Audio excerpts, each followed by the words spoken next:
Voilà, bonjour mes amis de partout dans le monde, de partout en Afrique, vous les amis des succès et ceux qui ne me connaissent pas, je suis le coach Ricardo Kanyama, je suis entrepreneur parti de rien et je suis aujourd'hui coach et auteur de livres sur les finances personnelles. J'ai un rêve, mon rêve c'est de voir l'Afrique devenir riche.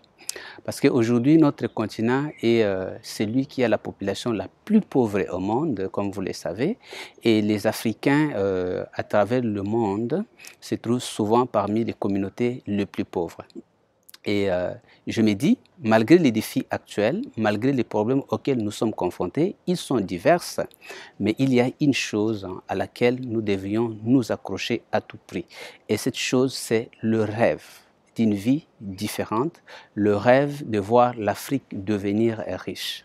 Alors, si vous êtes des gens qui sont aussi préoccupés que moi à voir ces continents devenir riches, je vous invite donc à trois choses. Première chose, à cliquer ici pour s'abonner à cette chaîne.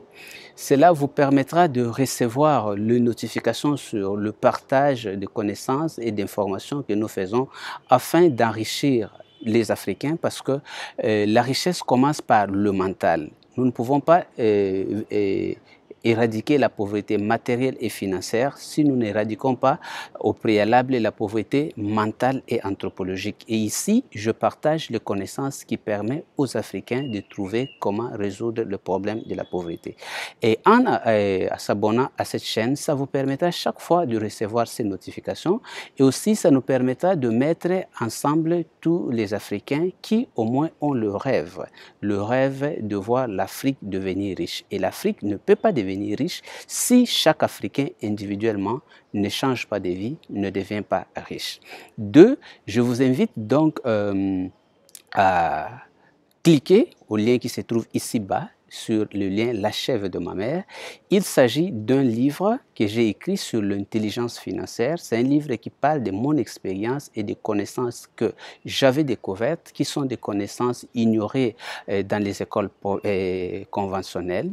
Et ces informations m'avaient permis donc de partir de la pauvreté, d'un niveau où je n'avais qu'un capital de $50 pour devenir l'homme d'affaires que je suis devenu aujourd'hui. Et je suis convaincu que les personnes où j'ai déjà vu par expérience que beaucoup de gens qui ont eu accès à ces connaissances ont eu leur vie financière personnelle transformée et je voulais avoir le plus d'Africains à travers le monde, avoir les informations qui peuvent leur permettre de réussir et comme ça, je serai heureux de voir le rêve de l'Afrique devenir riche, devenir une réalité.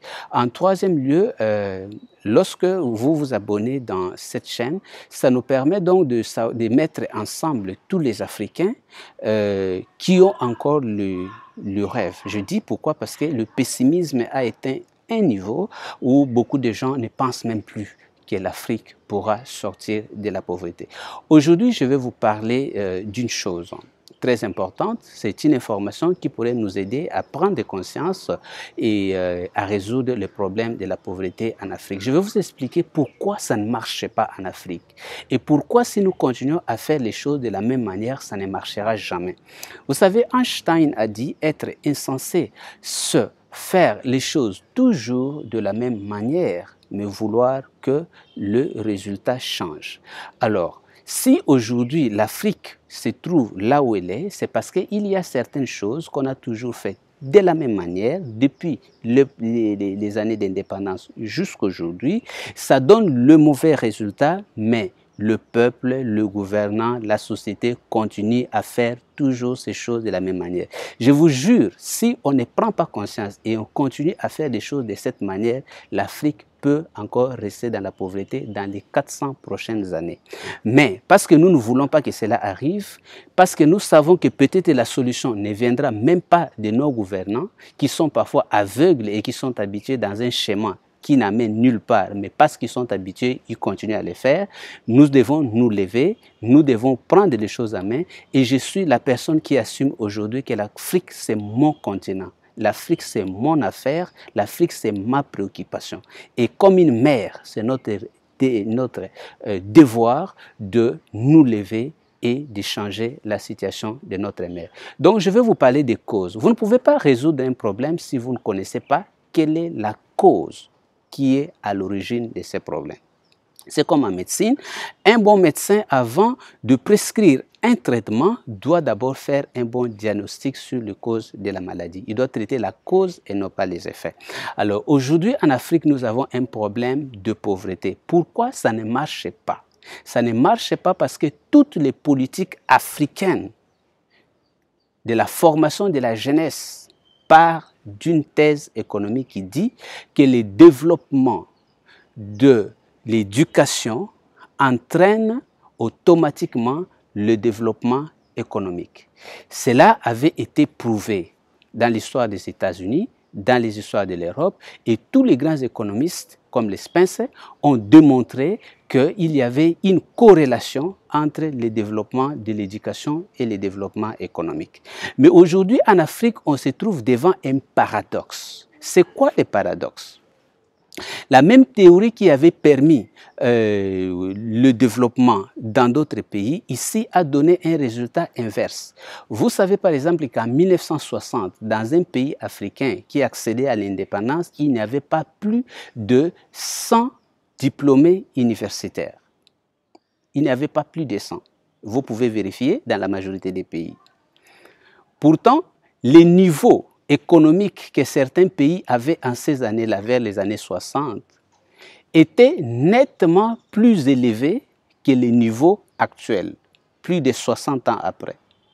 Alors qu'aujourd'hui, nous avons des millions de personnes formées à l'école, au lieu que cela entraîne sa corrélation qui est le développement économique de notre pays, nous assistons à un résultat inverse. Nous assistons à un recul. Alors la question qu'on doit se poser et que nous devons nous poser aujourd'hui, c'est de savoir pourquoi cette théorie a marché ailleurs, aux États-Unis, en Allemagne, en Asie, et pourquoi cette théorie n'a pas marché ici, chez nous, en Afrique. J'ai été une personne qui a été très préoccupée sur cette problématique et j'ai investi le temps pour faire des recherches, pour découvrir comment une théorie universelle peut marcher ailleurs et ne pas marcher ici. Je suis heureux d'avoir trouvé la réponse et cette réponse peut être quelque chose qui nous aidera à changer nos stratégies et nos actions pour qu'enfin nous puissions obtenir les résultats que nous cherchons, qui est le développement de ce continent, le développement des Africains. Voilà. Mes recherches ont démontré qu'il y a deux phases de développement. La première phase, c'est la phase de l'acquisition de capital physique et financier. Et les Européens ont vécu cette phase depuis le Moyen-Âge jusqu'à vers le XVIIIe siècle. C'était durant cette phase que les riches se sont créés, qu'ils ont créé des banques, ils ont créé des capitaux financiers.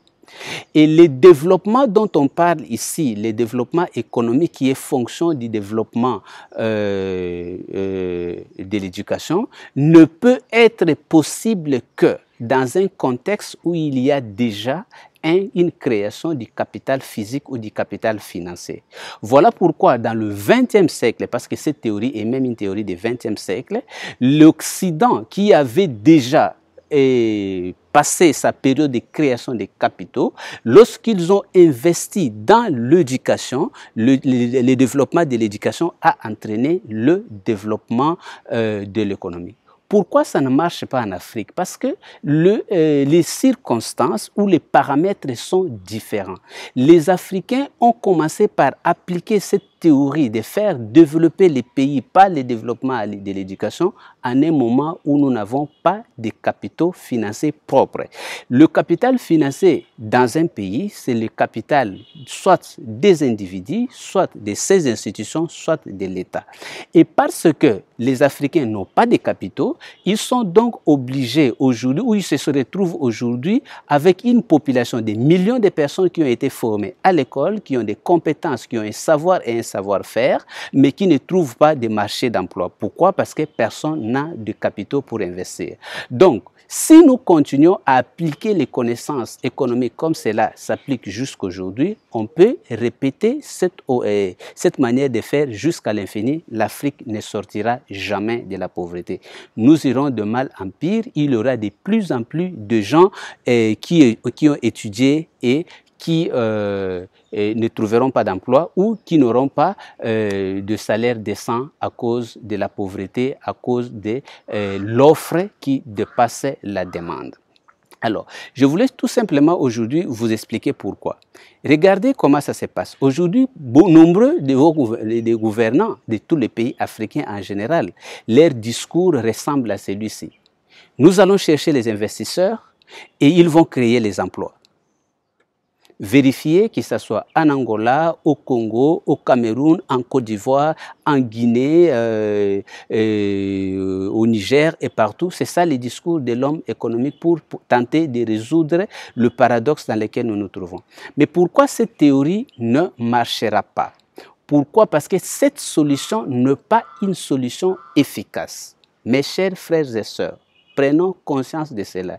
Il s'agit de la situation de tout un continent. Cette solution est limitée et aujourd'hui, je vais vous démontrer pourquoi elle est limitée. Je vous donne un exemple simple. Parce que un chef de l'État aujourd'hui structure sa politique sur cette idée qu'il faut seulement chercher les investisseurs. Je ne dis pas que c'est mauvais, mais je montre ses limites. Les investisseurs arrivent au pays. Ils disent, voilà, moi j'amène 10 millions de dollars, je vais créer le pain. Il arrive dans une ville comme celle-ci qui a plus de 12 millions d'habitants. Il investit ces 12 millions de dollars. Il commence à produire le pain. Et ce pain, bien sûr, il va créer l'emploi pour 2000 personnes. Et par jour, il peut gagner jusqu'à 100 000 à 200 000 dollars le jour. Après X temps, il s'est fait des intérêts. Il fait multiplier sa richesse de 10 millions à 100 millions. Et qu'est-ce qu'il fait?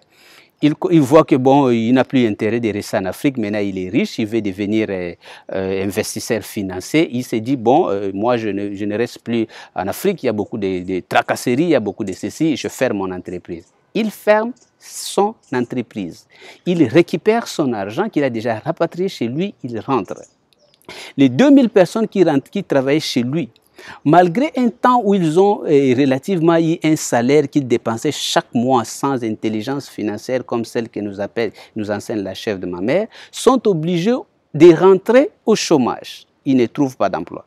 Cet Européen, ou cet Occidental, ou cet Asiatique qui rentre chez lui, maintenant trouve un de son ami, comme il a 100 millions de dollars, il donne un crédit à un autre Européen, un autre Asiatique, qui revient avec le même discours 10 ans après, pour nous dire, oui, moi j'amène 10 millions de dollars, je vais vous aider à créer des emplois, parce qu'il y a beaucoup de jeunes qui ne travaillent pas. Et parce que nous n'avons pas compris, nous ne comprenons pas de quoi il s'agit, nous acceptons encore la même chose. Nous leur disons, bon voilà, il va donner toutes sortes d'exigences parce que vous savez qu'aujourd'hui, les investisseurs sont très exigeants. Ils sont exigeants pourquoi? Parce qu'ils savent que le pouvoir financier est beaucoup parfois plus important que le pouvoir physique. Alors, quand il arrive, est-ce qu'il va prendre des vieux que son ancien avait mis au chômage? Non. Maintenant, il va prendre leurs enfants. Et lorsqu'il est payé 1000 dollars, maintenant, comme les enfants sont nombreux, chacun avait 5 enfants qui ont étudié, qui n'ont pas de diplôme, il va proposer 500 dollars. Et ils vont faire la même chose, ils vont produire le pain, ils vont l'aider à devenir plus riche, il va faire le même schéma. Demain, quand il a 500 millions de dollars, il arrête son entreprise et il rentre. Et nous resterons dans le même cycle et nous irons de mal en pire. Je pense que notre prise de conscience devrait être, nous devrions nous poser la question, qu'est-ce que les Européens avaient fait pour disposer des capitaux financiers dont ils disposent aujourd'hui? Et la réponse à cette question, c'est celle que je partage avec vous. Ils avaient découvert l'importance des connaissances pour les finances personnelles. Les finances personnelles sont différentes des finances de l'entreprise, sont différentes des finances publiques. Il y a des lois et il y a des connaissances qui permettent aux individus de construire un capital même à partir d'un faible revenu. Malheureusement, ces connaissances sont totalement ignorées de nos écoles ou de notre population qui a été formée à l'école. D'après mes études, nos ancêtres qui n'avaient jamais été à l'école, avaient une sagesse sur les richesses beaucoup plus développée que l'Africain qui a été formé à l'école. Si aujourd'hui nous associons à l'intelligence académique des Africains l'intelligence financière, chacun individuellement commencera à créer un petit capital. Et s'il y a une vision, une stratégie et une politique, nous pouvons donc canaliser ces petits capitaux individuels et créer notre propre capital financier. Et avec ce capital financier, nous pouvons investir parce que le capital national ou le capital intérieur est plus important. Il restera avec nous et si nous mourons, il restera avec nos enfants. Alors que le capital étranger, quand il vient, il doit toujours repartir avec tous ses bénéfices. Donc, si vous êtes préoccupé au rêve de voir l'Afrique devenir riche, si donc vous êtes préoccupé à trouver une solution dans cette situation sans issue où se trouve l'Afrique aujourd'hui, alors vous êtes le bienvenu sur cette chaîne où ensemble nous allons partager les connaissances qui font évoluer notre mental, qui changent notre manière de réfléchir et va changer nos actions et nos actions vont changer le résultat. Je suis vraiment convaincu qu'il est possible que nous puissions sortir de la pauvreté, mais à condition qu'il y ait cette prise de conscience que la manière d'agir jusqu'à présent n'est pas la manière appropriée pour sortir de la pauvreté. Après mes études, après mes observations, ces connaissances ont donné des résultats positifs d'abord dans ma vie et ces connaissances ont donné des résultats positifs dans la vie des personnes qui ont eu la chance de suivre mes cours, de lire mes livres et qui ont suivi mes coachings. Et aujourd'hui, je voulais donc atteindre tous les Africains, que ce soit les Africains qui parlent portugais, todos aqueles que falam português através do mundo, que são africanos, vocês são bem-vindos neste canal para nós podermos partilhar informações importantes para que o nosso continente puder tornar rico. And for those who speak English, I will talk to everybody because now we want Africa to become rich. It is very important for us to discover what kind of knowledge we need to have success, personal success in the financial area. This is very important. You are welcome in this channel. We are talking and we'll share knowledge that will help you. If your life can change, the life of Africa in general will change. Bienvenue dans cette chaîne. Je suis Ricardo Kanyama. Ensemble, soutenez-moi, soutenez l'Afrique, soutenez ses rêves. Nous voulons changer le destin de notre pays. Voici donc le message que j'avais pour vous qui êtes abonné sur cette chaîne. N'oubliez pas, enfin, je vous demande de partager quoi? D'abord, de partager avec le plus de personnes possible nos vidéos pour qu'il y ait une large prise de conscience. Nous devons profiter aujourd'hui des réseaux sociaux, nous devons profiter aujourd'hui de l'Internet pour pouvoir relier les Africains partout où ils se trouvent. Si demain nous avons 1 million, 2 millions d'Africains réunis ensemble autour de cette vision, nous pouvons avoir le pouvoir d'agir et de changer des choses. Mais s'il y a très peu de personnes, alors nous continuerons dans la situation actuelle. Et parce que ceux qui ont le désir de voir l'Afrique devenir riche se trouvent partout au monde, c'est à travers ton engagement, ton implication, le partage de ces vidéos que nous pouvons atteindre les autres personnes. Merci pour vos questions que vous m'avez posées cette semaine. Nombreux ont dit, coach, nous voulons que tu puisses nous partager plus, que tu puisses nous parler parce que ça nous motive. Je reçois des témoignages des gens qui sont transformés par les vidéos que je suis en train de faire. Alors aujourd'hui, j'ai trouvé un peu de temps libre pour parler avec vous et j'espère que vous avez compris qu'il y a une théorie qui est très mal appliquée. Pourquoi? Parce que cette théorie s'applique à un moment où nous n'avons pas encore créé un capital financier et que cette théorie ne peut marcher que dans un contexte de nations qui ont déjà un capital financier. Et si nous voulons que ça marche, nous devons retourner à l'histoire, découvrir qu'est-ce qui avait permis à ces nations de construire un capital financier, un capital physique, pour que nous aussi, que nous puissions créer notre propre capital financier, capital physique, au lieu d'être toujours à la recherche de capitaux étrangers ou exclusivement derrière des institutions financières qui de plus en plus deviennent exigeantes, qui posent des conditions qui sont surhumaines. Et si nous continuons de cette manière-là, même si nos gouvernants le font, ce ne veut pas dire que c'est la meilleure manière de faire. La preuve, nous sommes en train d'aller de mal en pire. Il y a de plus en plus de chômage, il y a de plus en plus de salaires de misère, il y a de plus en plus de personnes qui ont étudié et qui ne sortent pas de la pauvreté. Mais je suis convaincu qu'avec ces connaissances, nous allons faire la différence. Je compte sur vous, je compte sur la jeunesse, je compte sur les Africains partout où ils se trouvent, autant dans les continents qu'à la diaspora. Ensemble, Nous voulons voir le rêve devenir la réalité. Et quel rêve? Le rêve de voir l'Afrique devenir riche comme nous le voyons aujourd'hui avec l'Asie et comme cela s'était fait hier avec l'Europe. Je vous remercie.